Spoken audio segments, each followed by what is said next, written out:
네, 두 번째 기조 강연 시작하겠습니다. 반갑습니다. 최준우입니다. 화면 올려주시겠습니까? 네, 오늘 정원 활동가 분들이 함께 모여서 우리 토양을 살피는 자원 축제잖아요. 그래서 이 토양을 보호하는 시민들의 활동에 좀 어떻게 연관되어서 같이 고민하고 함께 나눌 수 있는 내용이 있을까 싶어서 제가 말씀을 드리려고 왔습니다. 최근에 벌이 많이 사라지고 있다고 하고 도심에 있는 가로수가 무자비하게 훼손되고 있는 부분이 있습니다. 그래서 벌을 보호하고 가로수를 제대로 관리하기 위한 그런 과제가 토양의 보호와 어떻게 연관이 되어 있을까? 저는 그게 아주 중요한 부분이 있다고 해서 그 부분을 소개해 드리고, 여러분들이 함께 하고 있는 이 정원 활동이 같은 맥락으로 연계되어 있음을 조금 말씀드리고자 합니다. 지난해 겨울에 꿀벌 70억, 80억 마리가 사라졌다고 해서 엄청 야단이 났었고, 이 꿀벌이 사라지면 식량 위기까지 온다고 해서 많은 분들이 걱정을 하고 있습니다. 그러면 과연 꿀벌이 사라지는 것이 왜 토양 보호와 연관이 있을 것인가에 대해서 질문인데요.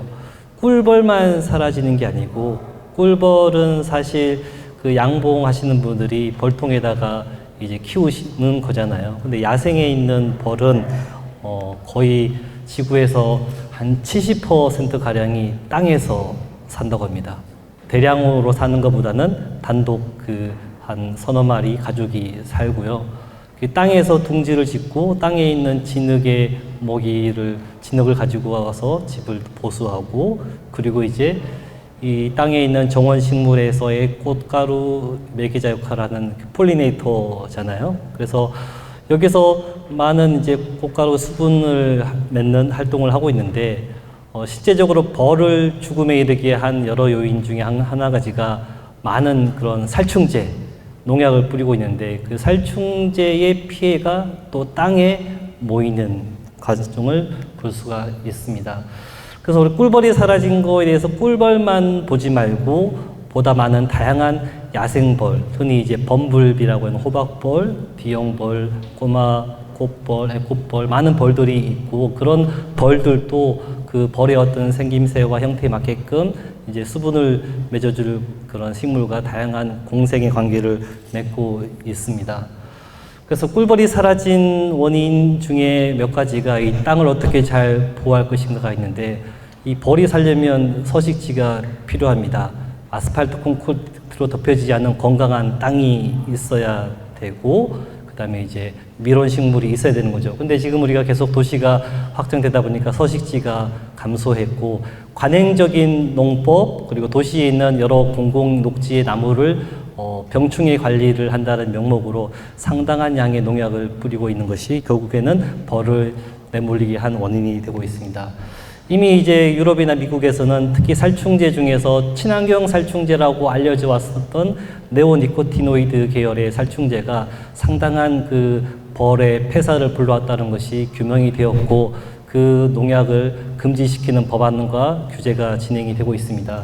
실제 이런 농약들을 꽃에 뿌리게 되면 직접적으로 곤충이 받게 되는 타격도 있고, 이런 것들이 꽃과 땅에 잔류가 되고 또는 땅속 물에 흡수가 되어서 상당한 어떤 기반을 해치고 있습니다.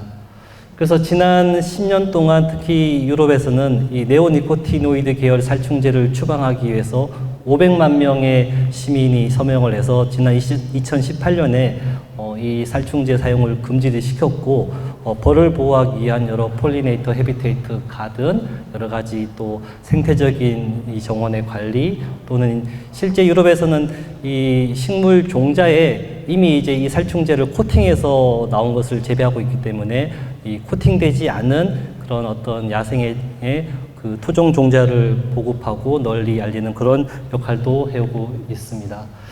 지난 이제 서울에서도 서울시 곳곳 공간에 이제 이 수분 매개자들을 찾고 활동하는 서식처를 주요 발굴했었는데, 특히 서울에서도 이제 큰 대규모 공원, 그다음에 이 궁궐, 그리고 대학교 캠퍼스가 그나마 이제 이 수분 매개자 곤충의 주요한 서식처임을 밝혀졌었고, 그런 공간을 연결해 줄 수 있는 공간이 이제 가로망을 확충해서 좀 더 이제 정원을 만들고 좀 더 안정적인 서식지 땅을 만들어 주는 것이 필요함을 알 수가 있었습니다.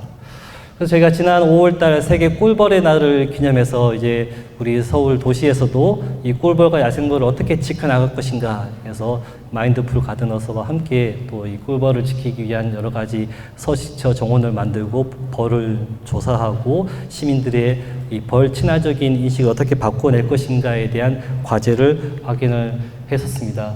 저희 서울환경연합 같은 경우는 서울시에서 이렇게 일상적으로 뭐 공원이나 가로수 이런 공공녹지에서 많은 농약을 뿌리고 있었는데 그 농약의 주요한 내용이 상당히 벌을 위협하는 네오니코티노이드 계열의 살충제와 또는 꿀벌 독성 강함이라고 표시된 농약들이 상당한 수준에서 관행적으로 뿌려지고 있었던 것이 알 수 있었고, 그런 농약의 잔류 농약이 당연히 땅 속에도 오염이 되었기 때문에 계속적으로 어떤 생태적인 기반을 새롭게 보완을 해야 되는 과제를 확인할 수가 있었습니다.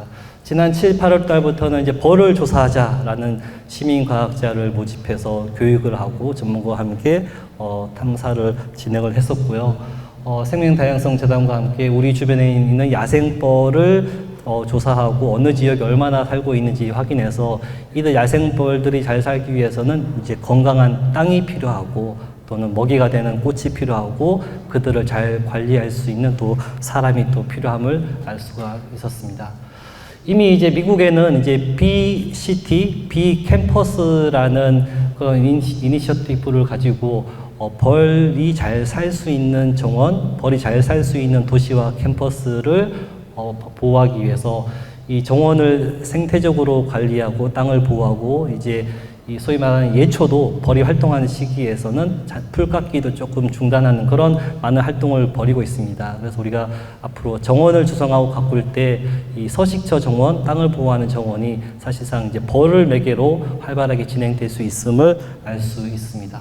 네, 두 번째는 제가 흔히 보는 도시의 가로수인데요. 우리가 항상 태풍이 분다 그러면 나무가 쓰러지고 늘상 겨울철에 나무를 많이 잘라대는 강전정에 대해서 문제를 삼았고요. 그리고 사실 이렇게 나무가 쓰러지게 된 주요 원인이 뿌리가 튼튼하지 못하고 뿌리도 많이 훼손되었고 또는 나무가 커져가는 과정 속에 충분히 이제 토양이 있어야 되는데 워낙 우리가 도시에서 보는 나무의 식재 기반 웅덩이는 아주 조그맣고 얕고 하기 때문에 나무가 크게 뿌리를 내리지 못하는 부분을 알 수가 있었습니다.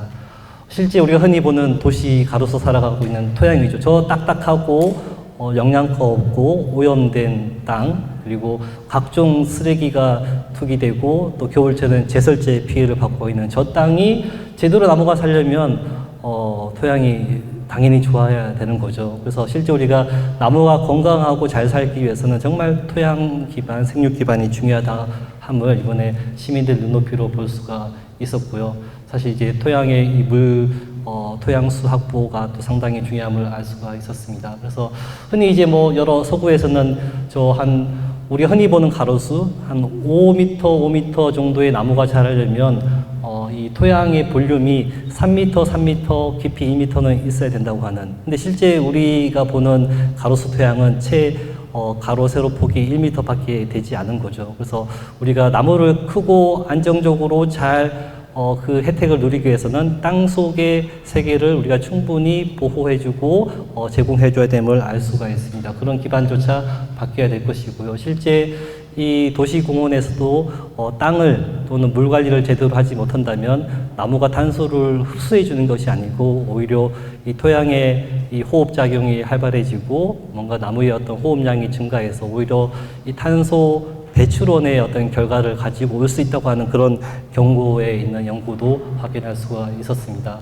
그래서 건강한 토양이 있어야 건강한 나무가 살고 또는 아름다운 정원을 만들 수가 있고 거기에 깃들여져 많은 다양한 생물이 살 수 있음을 알 수가 있습니다.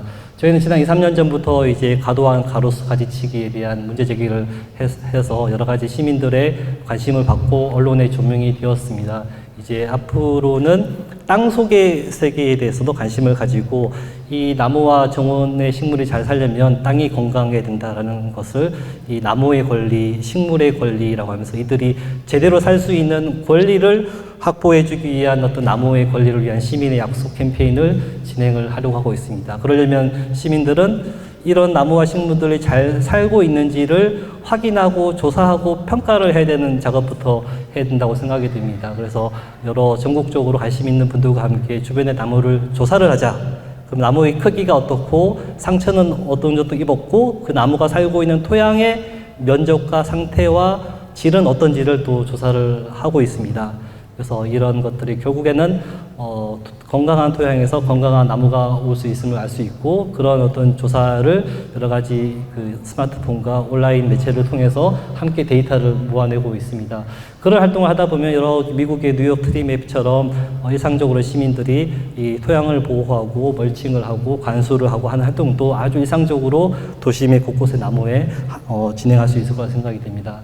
우리가 이런 활동을 하는 이유는 실제 우리가 흔히 보는 가로수, 나무 또는 정원인의 식물들이 살아있는 생명으로 간주가 되어서 그들이 그 땅에서 잘 살 수 있도록 우리가 최소한의 조건을 갖춰줄 수 있는 게 우리 시민의 역할이라고 생각이 됩니다. 함께 해주시면 감사하겠습니다.